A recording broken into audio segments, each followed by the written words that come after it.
बिपाशा और डिनो मोरिया को एक टाइम पर इंडस्ट्री का हॉट सिजलिंग कपल कहा जाता था। दोनों की केमिस्ट्री जबरदस्त थी, ऑफ स्क्रीन भी ऑन स्क्रीन भी। जब इन दोनों ने राज में काम किया तो लोगों को इनकी जोड़ी बहुत पसंद आई, लेकिन कम ही लोग जानते हैं कि इसी फिल्म के दौरान दोनों के झगड़े हुआ करते थे और इस फिल्म के बाद दोनों एक दूसरे से अलग हो गए थे। अब राज के डायरेक्टर विक्रम भट्ट ने बिपाशा और डिनो मोरिया के झगड़े के बारे में ही बात की, जो फिल्म के सेट पर भी हुआ था।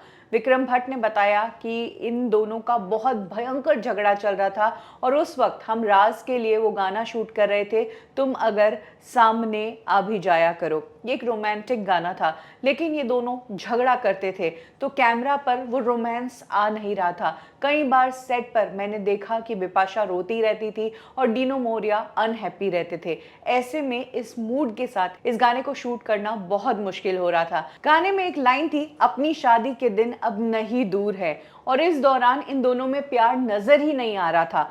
तब मैंने शूट को रोका, इन दोनों को समझाया कि तुम्हारा ये जो झगड़ा चल रहा है इसे तुम 2 दिन पोस्टपोन कर दो, 2 दिन के बाद तुम झगड़ा करना, अभी पूरा टाइम डेडिकेट करो मेरे इस गाने को। मेरे गाने पर तुम्हारे इस झगड़े का असर दिख रहा है, तुम्हारे बीच रोमांस नहीं दिख रहा है, इसीलिए इस झगड़े को दूर करो। विक्रम भट्ट का कहना है कि उन्होंने लंच टेबल पर डिनो मोरिया और बिपाशा बासु दोनों को समझाया और अपने काम पर फोकस करने के लिए कहा।